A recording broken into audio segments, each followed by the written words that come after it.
Bonjour à toutes et à tous, bienvenue. Nouvelle vidéo aujourd'hui pour aller un peu plus loin que ce qui est présenté là d'ailleurs concernant l'intégration et la conception des systèmes d'intelligence artificielle.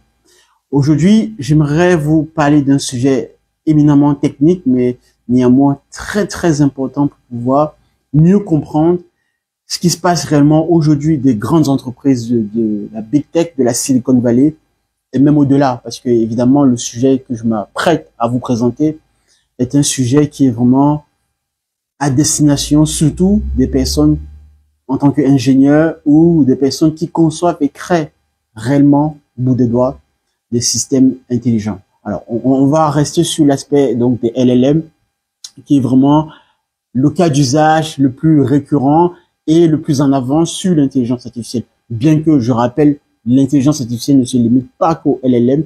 Vous avez tout un aspect de computing vision, etc., le traitement d'images et tout le reste. Et la robotique, bien évidemment.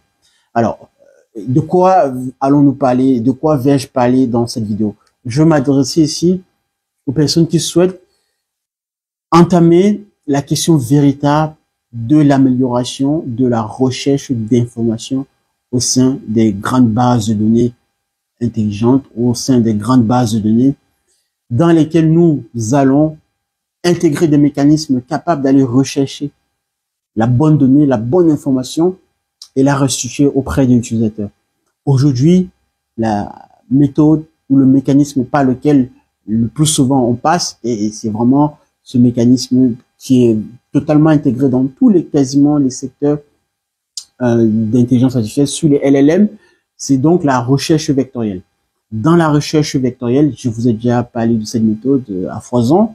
L'idée consiste à représenter les prompts, les instructions des utilisateurs, les requests, les queries des utilisateurs, bon, là en anglais bien sûr, de manière vectorielle, donc sous forme de vecteurs, sous forme de représentation numérique.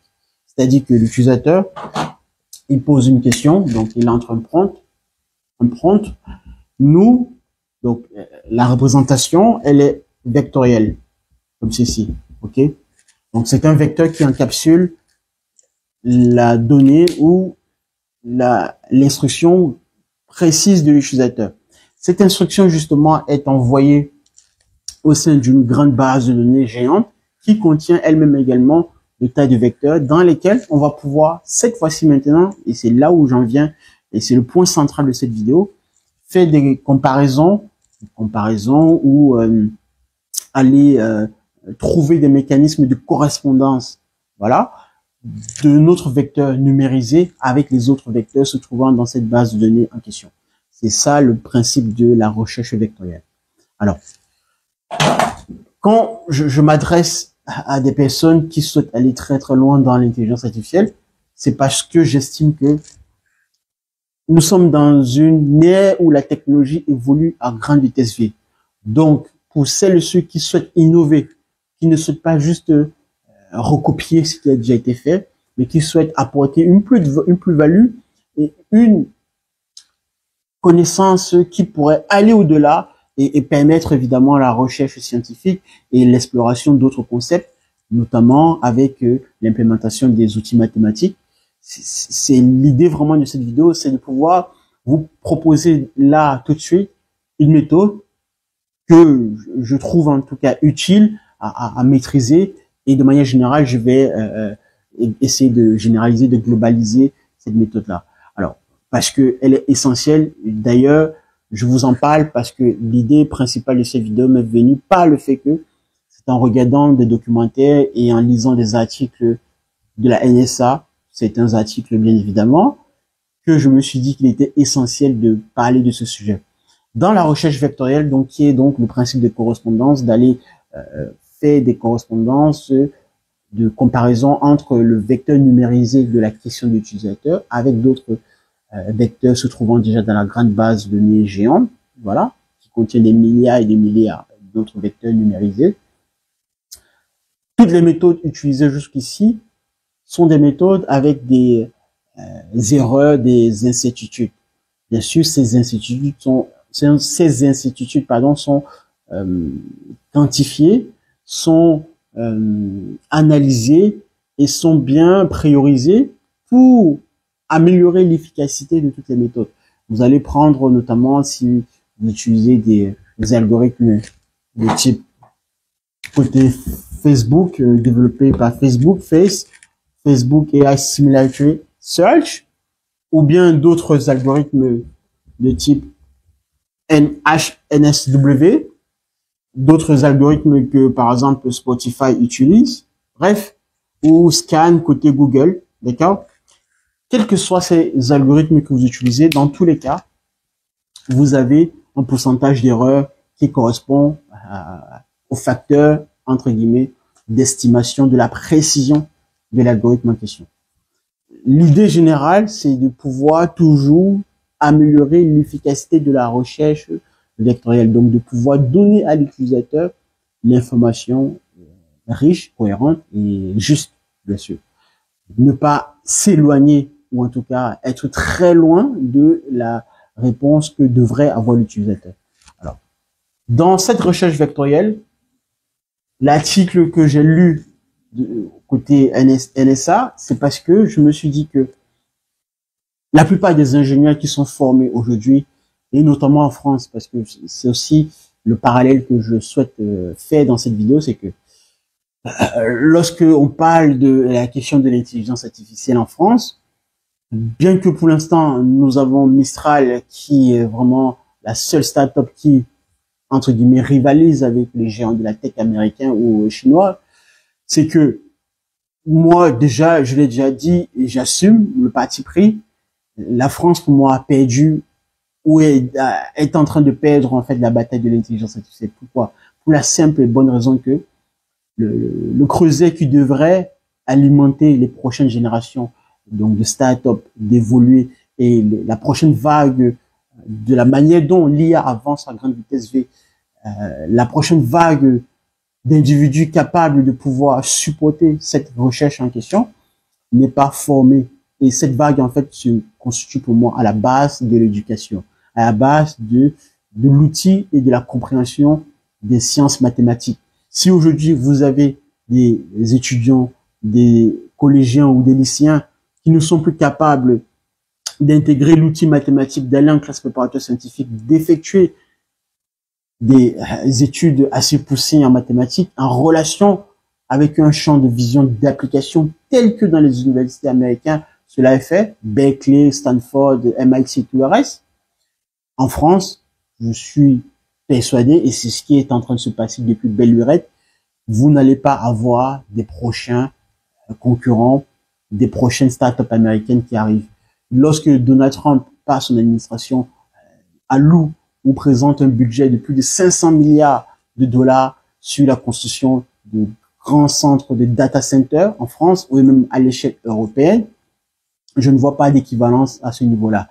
Et surtout que de la part de l'éducation nationale en France, il n'y a pas cet élan d'aller donner le goût aux élèves, aux plus jeunes et de manière générale à l'ensemble de la classe sociale des professeurs de pouvoir permettre l'enseignement mathématique, des sciences mathématiques pour le cas de l'intelligence artificielle qui m'intéresse au niveau national. Donc, d'autres aspects de ce genre qui, mélangés avec d'autres politiques de dette et problématiques intérieures, font pour moi et me donnent la certitude que la France, dans les prochaines années, va inexorablement, inéluctablement perdre, en fait, a déjà perdu, mais ce sera une confirmation pour celles qui doutent encore, cette bataille de l'intelligence artificielle. Alors, je reviens, grosse un peu aparté, je reviens maintenant cette fois-ci à l'essentiel de la vidéo. Alors, dans l'esprit de la recherche vectorielle, le fait d'apporter la bonne information à l'utilisateur, cela nécessite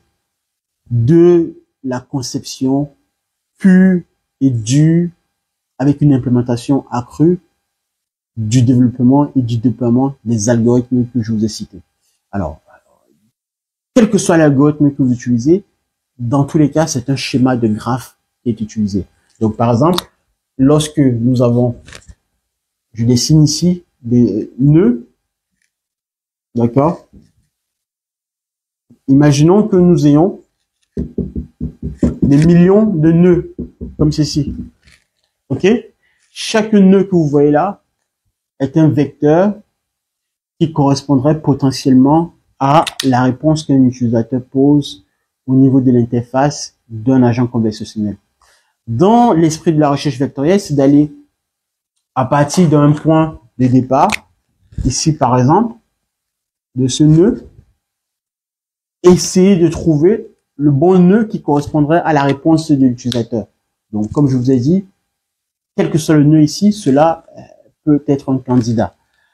L'esprit de la recherche vectorielle, c'est de trouver la méthodologie, l'algorithme qui va parcourir l'ensemble, alors pas tous les nœuds, mais parcourir potentiellement un certain nombre de nœuds ici de manière efficace, de telle sorte que dans le parcours de recherche de l'information se trouve la bonne information et si possible, trouver cette information de manière directe. Comme on n'y arrive toujours pas, et c'est là la difficulté d'aller taper directement dans l'information, toujours est-il qu'on propose donc des graphes de parcours, cette fois-ci par exemple, de commencer, disons que la réponse ici qui nous intéresse se trouve là, on pourrait, l'idéal serait que lorsque l'utilisateur pose une question, que l'on passe directement d'ici à là. Okay? Sauf que en général, cela ne se passe pas comme ça. Lorsque vous posez une question, ce qui se passe généralement, c'est que le système passe des nœuds intermédiaires, ok, de nœud en nœud. Parfois, il peut faire une boucle entre guillemets. Tout dépend de la manière dont l'algorithme a été implémenté, ainsi de suite, jusqu'à arriver au nœud de destination finale. Ok. Et pour cela, on utilise d'autres outils en question en parallèle, tels que le calcul donc de la distance euclidienne, la distance d'un nœud à un autre. Ok. Cette grandeur D que vous avez vu lorsque vous étiez au lycée, ou le calcul du cosinus entre deux vecteurs. Ok. Avec le produit scalaire comme ceci. D'accord? Alors, maintenant, la méthode à laquelle j'ai pensé et qui m'a paru très intéressante à vous présenter et que je vais vous présenter là tout de suite, c'est de pouvoir, parce que c'est vraiment très inspirant cette méthodologie. Et pour ceux qui regardent cette vidéo actuellement et qui voudraient aller très très loin, je vous exhorte à aller creuser cette piste en question, parce que dans l'autre base de données géante, lorsqu'on conçoit notre système d'intelligence artificielle, si on est capable, cette fois-ci, d'organiser ces nœuds de manière à ce que, donc imaginez, hein, on parle ici des milliards et des milliards de nœuds, parce que LLM en question, vous imaginez bien que comme ces agents conversationnels ont été entraînés, pré-entraînés sur des milliards et des milliards d'articles de Wikipédia, des textes rencontrés sur Internet, etc. Donc, on parle là bien des milliards et des milliards de données.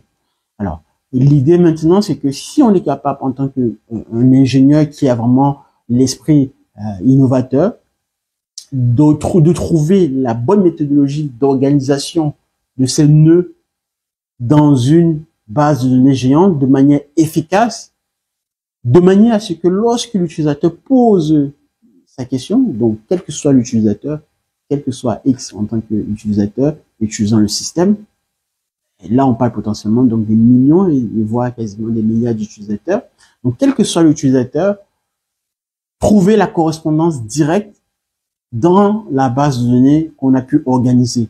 Et cette organisation maintenant est la clé du succès des grands modèles de langage. Vous avez entendu parler de DeepSeek qui a fait vraiment une avancée par rapport à certains modèles d'OpenAI, donc liés à ChatGPT.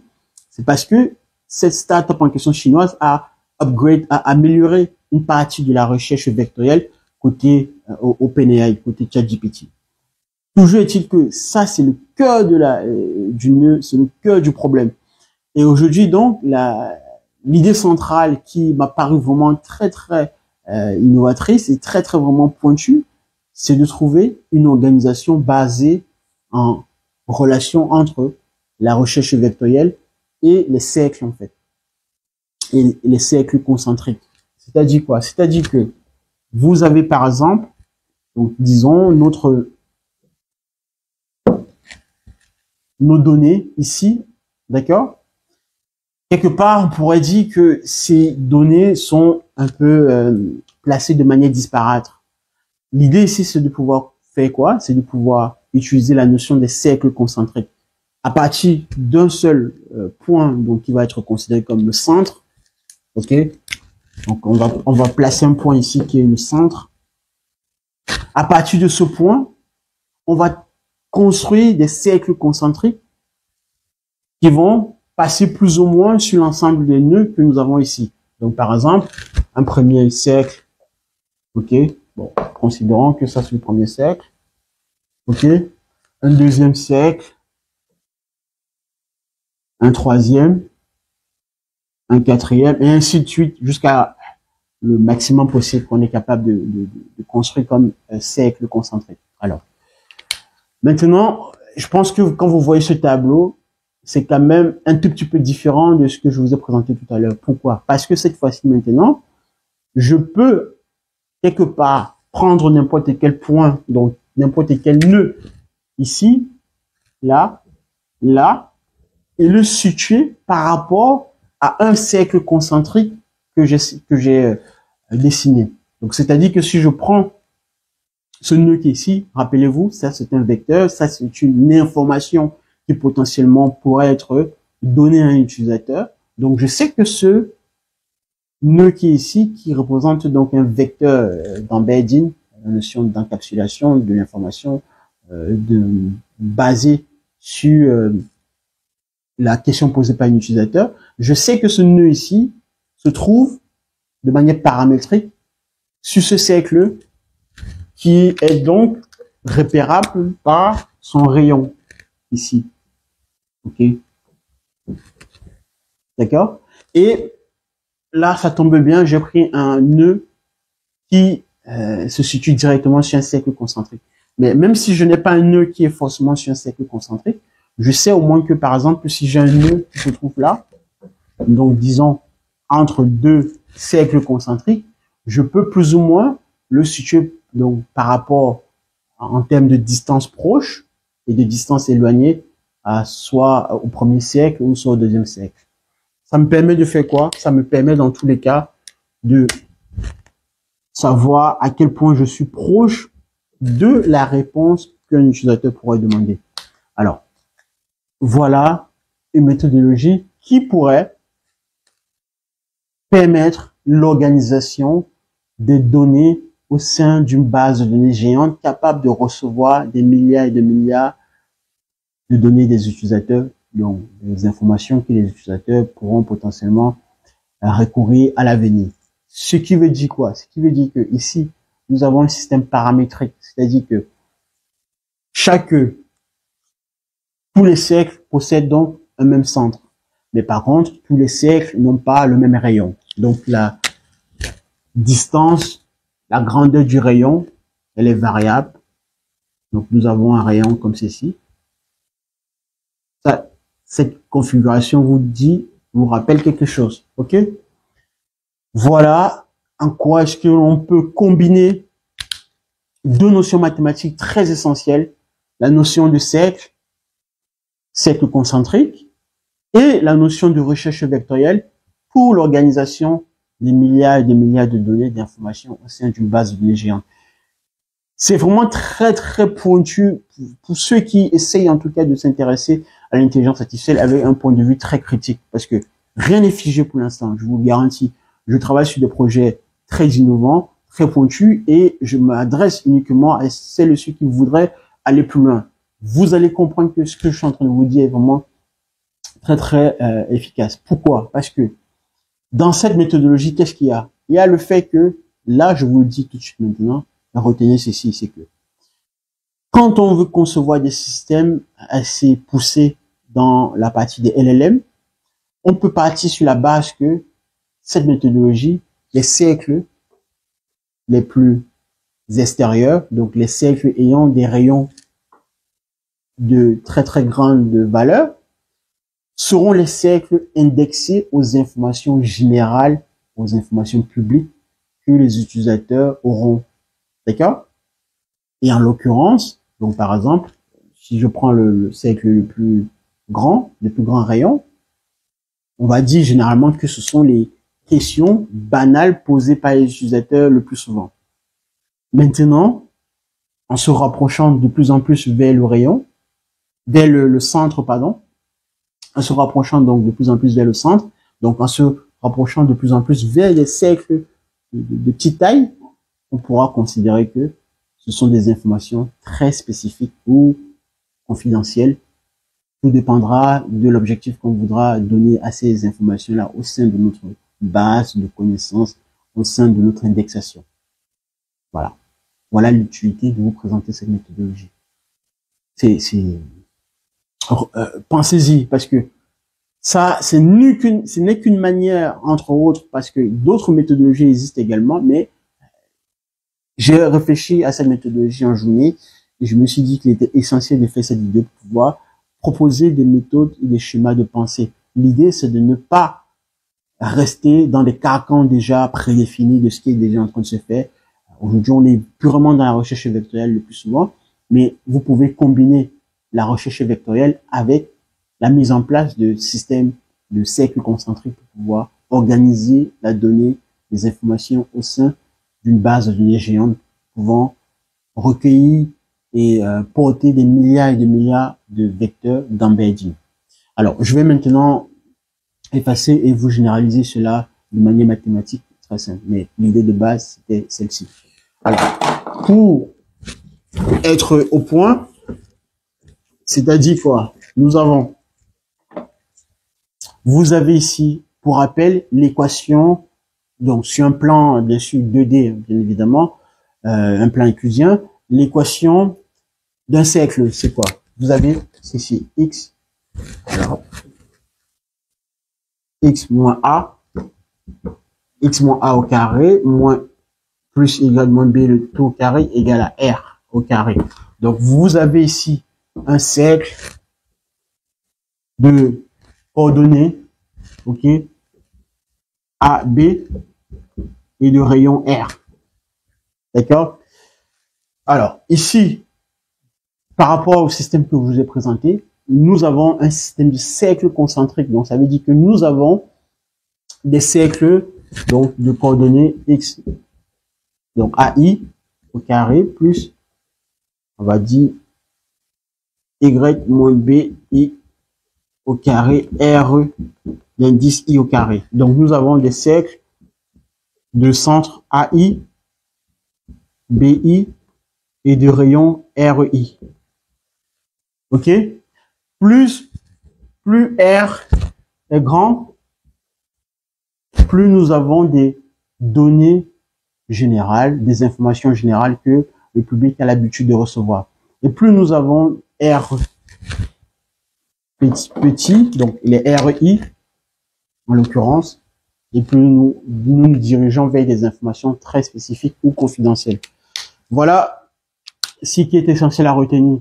Vous prenez cette notion avec la notion, vous couplez cette notion, bien sûr, avec la notion de recherche vectorielle, donc de rajout de calcul de distance, parce que le rayon, on est dans la partie métrique concernant la distance euclidienne, ok?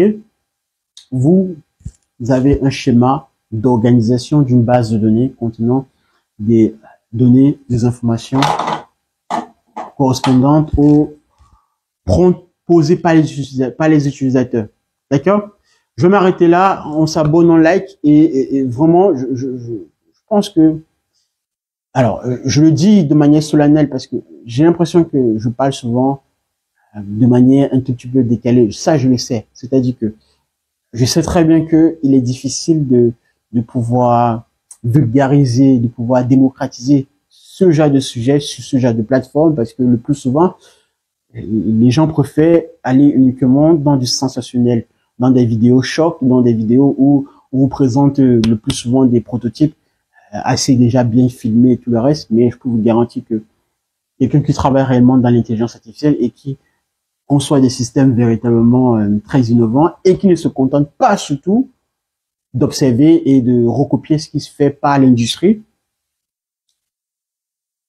comprend ce que je suis en train de faire ici et comprend la portée générale et le message général que je suis en train de propager. Parce que là, je viens de vous donner juste un exemple, un aperçu de pensée d'une méthode bien spécifique qui pourrait être proposée pour pouvoir améliorer la recherche vectorielle.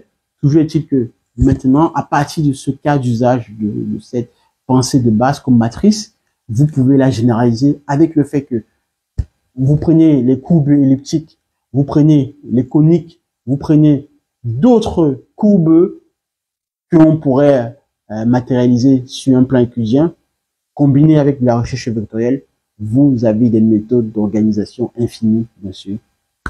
Tout dépendra de la définition de votre courbe mathématique. Mais là, je prends le cas d'un cercle assez bien très simple pour pouvoir proposer un exemple. Mais vous pouvez prendre donc une parabole, une conique de manière générale ou une courbe elliptique. Vous aurez donc des définitions de schémas assez puissants, bien sûr, assez puissants pour pouvoir faire de la recherche vectorielle et proposer des systèmes d'intelligence artificielle vraiment très très efficaces. Voilà, je m'arrête là et je vous dis de mettre en commentaire vos avis, vos commentaires, même si certains aspects n'ont pas été très clairs pour vous, ce sera l'occasion pour moi de préciser ce message-là parce que c'est assez pointu, je peux concevoir. Alors, quand je dis pointu, je reste raisonnablement aussi humble, mais ceux qui auront compris savent que c'est aussi très très simple comme méthodologie. Alors, voilà le message principal que je souhaite faire part dans cette vidéo. Merci de m'avoir suivi. On se voit la prochaine. Au revoir.